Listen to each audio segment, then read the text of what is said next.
Hello সবাইকে, কিছুদিন পর পর তোমাদেরকে লাইভ আপডেট দেওয়ার জন্য আমার আশাই লাগে। তো তোমরা অনেকেই জানো যে আমাদের বাসায় একটা বেবি এসেছে, কিন্তু না, আমাদের বাসায় দুইটা বেবি এসেছে মাশাআল্লাহ। তো এই বেবিদেরকে দেখার জন্য বাসায় অনেক গেস্ট আসবে, সবকিছুর প্রিপারেশন নিয়ে থাকবে আজকের ব্লগ। হ্যালো এভরিওয়ান, আসসালামু আলাইকুম। আশা করি সবাই ভালো আছেন, আমিও অনেক ভালো আছি মাশাআল্লাহ। আল্লাহর অশেষ রহমতে আমাদের বাসায় দুটো বেবি এসেছে।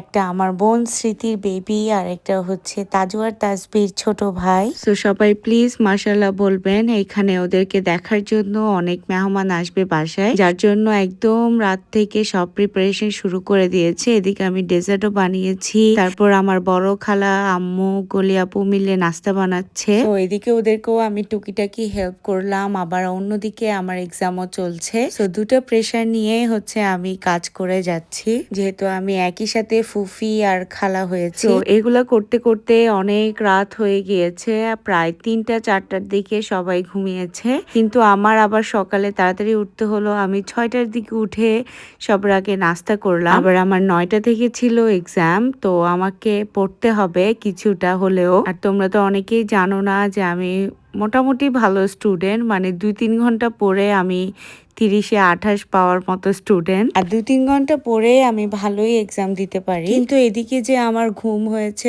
মাত্র 2 ঘন্টা, আর এই জিনিসটা আমার বডি একদমই নিতে পারে না। মানে আমার ঘুম না হলে আমি উইক হয়ে যাই। তারপর এক্সাম শেষ করে বাসায় যাচ্ছিলাম, আর বাসায় আসবে অনেক গেস্ট, আমার শ্বশুর বাড়ির মানুষজন, আমার মামারা, খালারা, সবাই। আর এদিকে আমি আসার আগে মেহমানরা এসে গিয়েছে। সো আম্মুরা একটু বিজি হয়ে গিয়েছে নাস্তা রেডি করতে। মেহমানদের সাথে সাথে আমি একটু কিছু খেয়ে নিয়েছি, কারণ আমার প্রেশার খুবই ডাউন হয়ে গিয়েছে।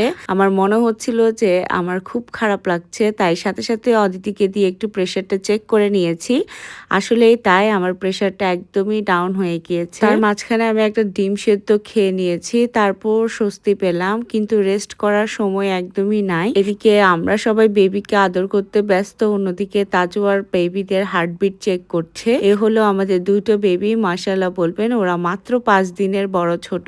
এইদিকে আমার শ্বশুর বাড়ি থেকে রান্না বান্না করে এনেছে আমার শাশুড়ি। এটা একটা চিটাগং এর ট্রেডিশনাল ওয়ে নতুন বাচ্চা দেখতে আসার। কাঁচা বাজার কিংবা রান্না দুই রকমেই আনা যায়। সো এখানে আমার খালারা সবাই আসছে একজন একজন করে, সবাই একসাথে নাস্তা করছে। অন্যদিকে আনিকাপুও আসছে, তার মাঝখানে আমরা হচ্ছে ভাত রেডি করে ফেলছি। আর ওই দিন ভাত বাড়তে বাড়তে অনেক বেশি লেট হয়ে গিয়েছে, কারণ মেহমান অনেক বেশি ছিল। সবার নাস্তার আয়োজন করতে করতে এরকম হয়ে গিয়েছে। তারপর আমরা সবাই নিজেদের মতো করে নিয়ে নিয়ে খেয়ে নিচ্ছিলাম। এদিকে বুফে সিস্টেম করে দেওয়া হয়েছে, যেহেতু একদমই সময় নেই। তখন 3টা-3:30 বেজে গিয়েছে অলরেডি। তবে আমার খালারা একদমই মাইন্ড করে না এগুলা, ওরা নিজেদের মতো করে নিয়ে খেয়ে নেয়। সো আমরা সবাই নিচে বসে যে যেখানে পেরেছে খেয়ে নিয়েছি। এদিকে আনিকাপুরা চলে যাবে দেখে ওদেরকে বিদায় দিলাম। তার কিছুক্ষণ পর আমরা মামারা, খালারা সবাই বসে একসাথে নাস্তা করলাম। ওই দিন বরাবর একটা মজার হালিম বানিয়েছে, যেটা অনেক অনেক বেশি মজার হয়েছিল।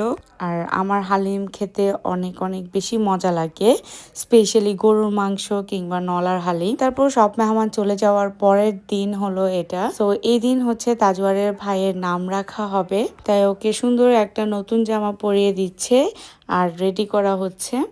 তারপর হুজুরের সামনে ওকে শোয়ানো হলো, পাশে দীপু ভাইয়া আর আমাদের বাসার বাকি বাচ্চারা তো আছে। সো ওর নাম রাখা হলো, আর ওর নামটা রাখা হয়েছে মোহাম্মদ সেলিম তুরাজ বিন শাহেদ। আর ওর জন্য সবাই মাশাআল্লাহ মাশাআল্লাহ বলবেন আর দোয়া করবেন। নাম রাখার প্রসেস শেষ করে এদিকে হচ্ছে ম্যান্ডেটরি মুড়ি মাখা। সো এটা কাদের বাসায় কারা কারা করেন জানি না, কিন্তু আমরা করি।